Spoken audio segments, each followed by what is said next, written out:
News when you want it with Bloomberg News Now. I'm Matt Piper. Iran's foreign minister has left a meeting in Islamabad ahead of the expected arrival of U.S. envoys.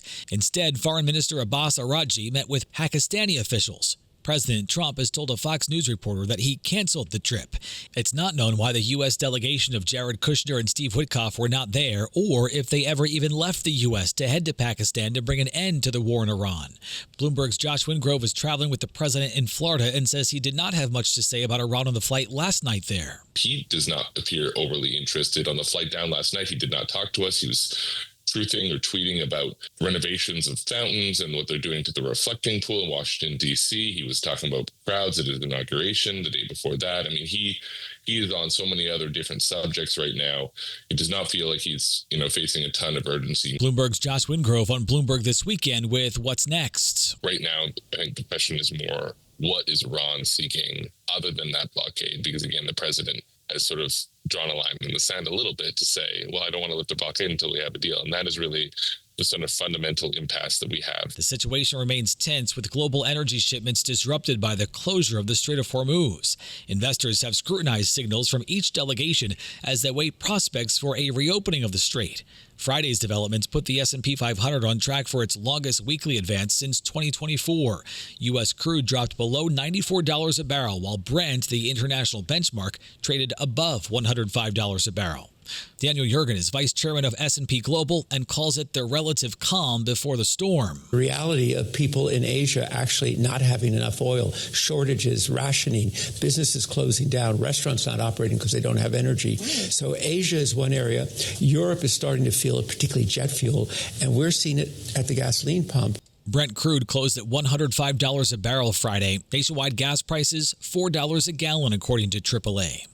The Senate Banking Committee says it plans to vote Wednesday on President Trump's federal chair nominee, Kevin Warsh. Senator Elizabeth Warren, the top Democrat on the banking panel, said in a statement early today that either the Republican majority is fooled easily or they are hoping to fool the American people, arguing that the Justice Department only agreed to drop its widely condemned probe of Jerome Powell to clear the way for Warsh's confirmation.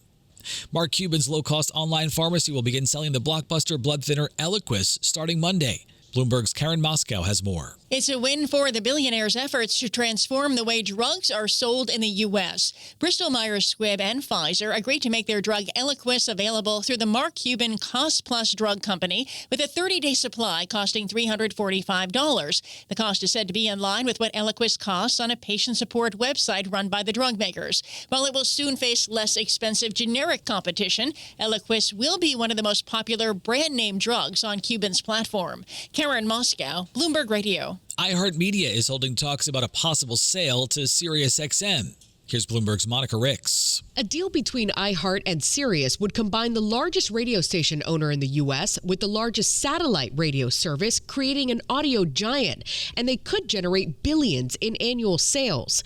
A formal deal isn't on the table yet, but music mogul Irving Azoff has been working with Apollo Global Management on proposals to combine the companies to gain greater scale and save money. Both face challenges in attracting new customers and competing with streaming services like Spotify and Apple Music. We should know Bloomberg Radio does provide programming to SiriusXM, and iHeartMedia is a strategic partner of Bloomberg Media.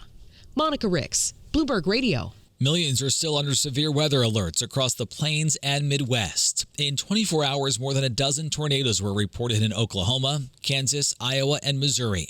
This woman got trapped after a tree crashed into her home in Mississippi. I kept on screaming, and it felt like nobody could hear me. And I got my arm out, and I started making noise, and they had to pull me out. Even with all the storms, no one's been killed. Threats continue into Monday, with severe thunderstorms and flash floods possible across the region. Officials say a volunteer firefighter has died battling a wildfire in Florida, while crews are battling two large fires in southeast Georgia that Governor Brian Kemp says have destroyed 120 homes.